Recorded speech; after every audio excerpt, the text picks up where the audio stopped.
Olá, pessoal. Vamos para mais uma aula de mecânica para engenharia?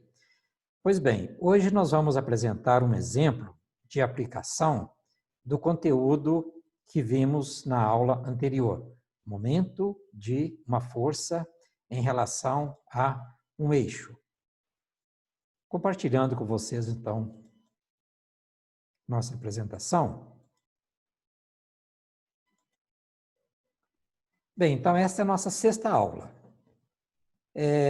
Vamos considerar essa peça mostrada na figura, que é sustentada pelo cabo AB, que tem uma tensão de intensidade igual a 100 kN, e por duas dobradiças.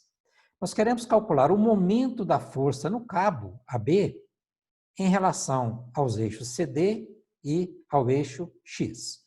Então, a nossa força TAB está nessa direção e nesse sentido, de A para B. E o eixo CD é este aqui. E também queremos calcular o momento em relação ao eixo X. Bem, para calcular o momento em relação ao eixo, nós precisamos definir um vetor unitário na direção do eixo. Esse vetor unitário, vamos chamá-lo de lambda CD. Lambda CD, um vetor unitário na direção de um eixo, pode ser escrito, então, como o vetor CD, vetor que vai do ponto C ao ponto D, dividido pelo seu módulo. E o que é o vetor CD? É o vetor que sai de C, vem até A e depois até D. É o caminho da formiguinha para ir de C até D. 4i menos 4k, dividido pelo módulo. Fazendo o cálculo, aqui nós temos o vetor unitário lambda CD. O valor dessa força TAB, nós já calculamos lá no vídeo que apresentamos o momento de uma força em relação a um ponto. Vocês podem voltar lá que verão como que a gente chega neste resultado aqui dessa força. A diferença é que lá usamos 100 newtons e aqui estamos usando 100 kilonewtons. Pois bem, para calcular o momento em relação ao eixo, nós vimos que é o produto entre o vetor unitário na direção daquele eixo, escalar com o vetor projetado, o momento que vai ser projetado. Mas o que é o momento? É o produto de um vetor posição com o vetor força. E este vetor posição é um vetor que vai do eixo até a linha de ação da força. Então, nós podemos escrever que o momento em relação ao eixo CD é o lambda CD vezes o momento, que vai ser, então, R vetorial F. Agora, quem é esse R? Este R é qualquer vetor que saia do eixo CD e vá até a linha de ação da força. Temos algumas opções. Pode ser, por exemplo, o vetor RCA, que vale 4i, o vetor RDA, que vale 4k, pode ser também o vetor RCB, que vale, vejam bem, a formiguinha vai caminhar aqui no eixo Z de menos 4, e depois vai subir 2 aqui no eixo Y. Então, 2J menos 4K. Mas pode também ser o vetor RDB, que será menos 4i mais 2J. Olha o caminho da formiguinha. Vem aqui e depois sobe aqui. Quaisquer desses vetores servem para calcularmos o momento da força TAB em relação ao eixo CB. Vamos fazer aqui do RCA. Então, como fica o momento? Vejam bem, momento em relação ao eixo CD vai ser o lambda OL, que é o lambda CD, né? O lambda é o vetor unitário que está no eixo, escalar, o vetor R, estamos pegando 4i, vetorial, o vetor força, que é o vetor TAB. Então, fica assim, ó, o lambda CD, escalar, 4i, que é o RCA, vetorial força. Para resolver isso aqui, nós sabemos que podemos montar um determinante.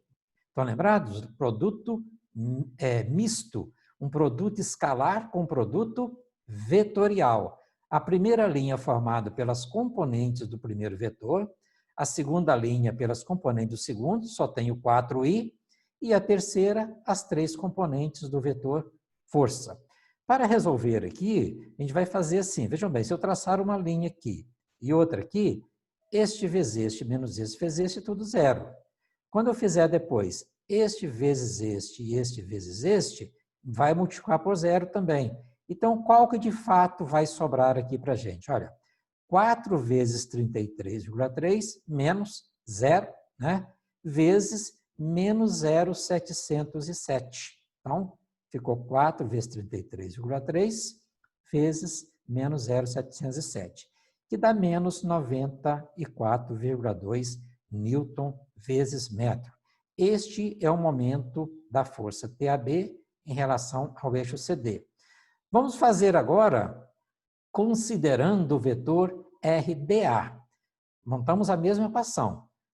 Momento em relação ao eixo é o produto do vetor unitário, lambda CD, aqui, ó, escalar, o vetor posição, estamos pegando agora o 4K, que é o RDA,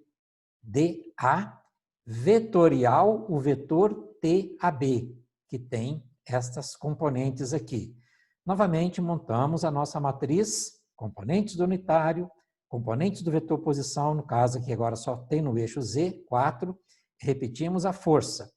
Quando fazemos aqui o momento, o cálculo deste momento, eu vou traçar um eixo aqui e outro aqui, ó, vejam bem, este valor 0 vezes este, menos 4 vezes 33 vezes 0,707. Quaisquer outro que eu fizer vai ser zero, vejam bem, porque quando eu multiplico este com este, menos este vezes este, vai dar zero. Este vezes este, né? Vai dar zero. Quando eu traço as linhas aqui também, os resultados serão nulos. Faça uma revisão lá de como resolver essa matriz para achar o determinante. Então, o resultado é este, vejam bem. Este vezes este, menos 4 vezes 33,3 vezes 0,707. Mesmo resultado, menos 94,2 newton vezes metros. Façam depois com esses dois vetores. A única diferença é que vocês vão mudar aqui no meio. Vão colocar as componentes do vetor RCB e depois as componentes do vetor RDB. O resultado terá que ser o mesmo. Vamos agora calcular o momento em relação ao eixo X. Então, qual é o vetor unitário que nós temos no eixo X? É o vetor I. E qual o vetor posição que nós podemos utilizar do eixo X até a linha de ação da força? Pode ser o vetor, veja bem, eixo X. Pode ser o vetor 2J, foi até a linha de ação da força. Pode ser o vetor também 4K. Então, fazendo I escalar, né, unitário na direção do eixo X, com o vetor, fizemos com o 4K, o vetor DA. Vetorial, o vetor força. Então, também montamos a matriz, né? Aqui nós temos o valor do vetor unitário, que é somente no eixo X, o valor do vetor posição e os valores das componentes do vetor TAB. Resolvendo, então, essa matriz, nós vamos ter a solução aqui, ó. Este valor vezes este, zero. Menos 4 vezes 33,3 vezes 1. Então, menos 4 vezes 33,3 vezes 1 dá menos 133,2.